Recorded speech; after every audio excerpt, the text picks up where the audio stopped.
Talking business now, the rumors have lingered for some time, and now the sale has been confirmed of Polaris Bank, the financial institution created to save Sky Bank from distress. The Central Bank of Nigeria and the Asset Management Corporation both have declared the process complete. More on this latest acquisition in this report.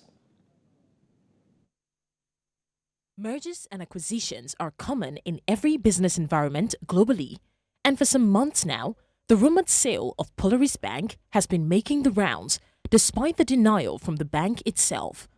Our attention has been drawn to an online report on the purported sale of Polaris Bank Limited. This publication is speculative, deliberately intended to create panic, and should be disregarded by the banking public. Polaris Bank, published in August 2022. The NDIC also alluded to a denial of a sale of the bank, claiming that all Nigerian banks were healthy.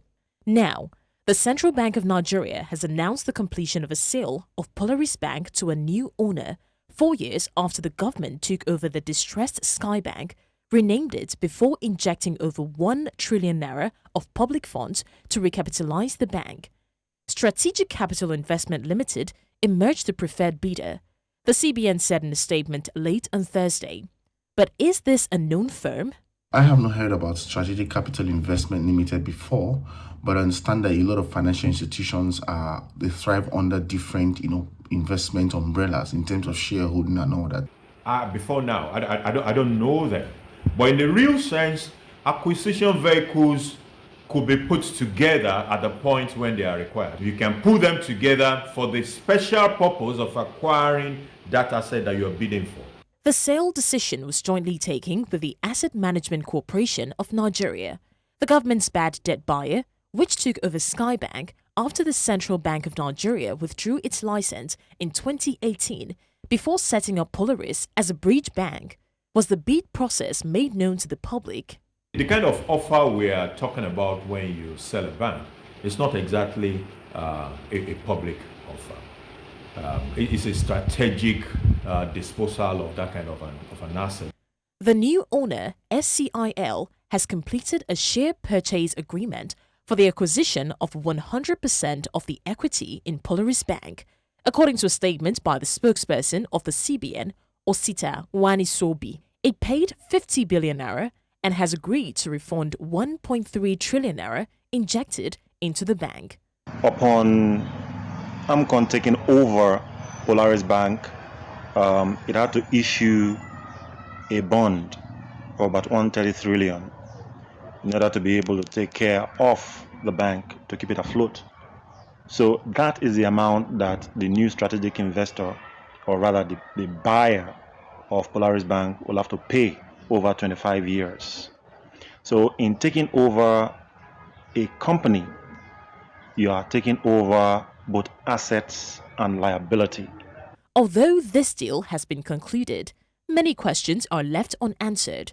Was SCIL the only bidders? Who are the promoters of the company? Did preferred bidder get new investors that helped raise the 50 billion naira required payment?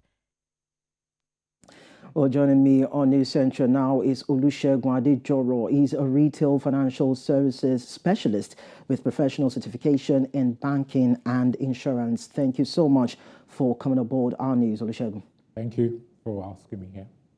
So what do you make of the sales and acquisition of Polaris Bank by the buyer? Because there have been back and forth with the Polaris management coming out to debunk the claim of a possible sale to this particular point where it was eventually sold. What do you make of it? I think it was to be expected. Something was bound to happen. It was either the current management were allowed to continue and to make good on the repaying the trillion naira, or over a series of time, different managements, or it was going to be sold, as has happened. As the previous commentators have said, have discussed, and you showed, we had been expecting something like this for a while. There was just like a stop order a few months ago. There was some intervention by the National Assembly, but it was bound to happen. The fact of the matter is that was AMCON going to wait forever.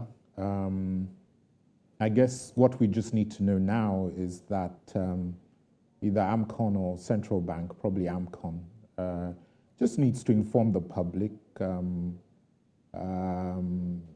just provide information so that we're quite certain that it has indeed carried out its due diligence and its responsibility to the public. All right. Now, the bank has been sold for 50 billion naira with a 25-year plan to pay 1.3 trillion naira. Is this duration normal when a company is to be acquired? Is it a normal process? Yes, it's normal to value a company before buying it. You must, obviously, like everything else, you have to know the price and you have to be sure that the price that you're paying for it is the right price and that you can actually extract value from it. So we can assume quite strongly that there has been some valuation and there's been an assessment of their ability to generate business to pay off the 1 trillion over the 25 years. Yes. All right, now, a share purchase agreement, SPA, as we know it, is the main contract used in a private sale of shares. The SPA will describe the main commercial terms of the transaction, that is what shares are being sold, the identity of the buyer and seller, and of course the sale price, including the duties of the parties in relation to the sale. So does this actually qualify as such? Because we know that AMCON took it over and pumped public funds into it. Yes, that's correct. If you think back as well, for Keystone Bank, there was a share purchase agreement between AMCON and the buyers of Keystone. So I think there is precedence, not that I think, there's precedence for this already. So I don't believe there's anything untoward about that. A document, a contract, a legal agreement is a legal agreement. Obviously, what is important is that since public funds are involved, then there should be some public disclosure of that document, if that is in the laws guiding such procedures. All right, thank you so much, Olusegun. I'd love to expand more, but then we're pressed for time. Thank you. Thank you very much.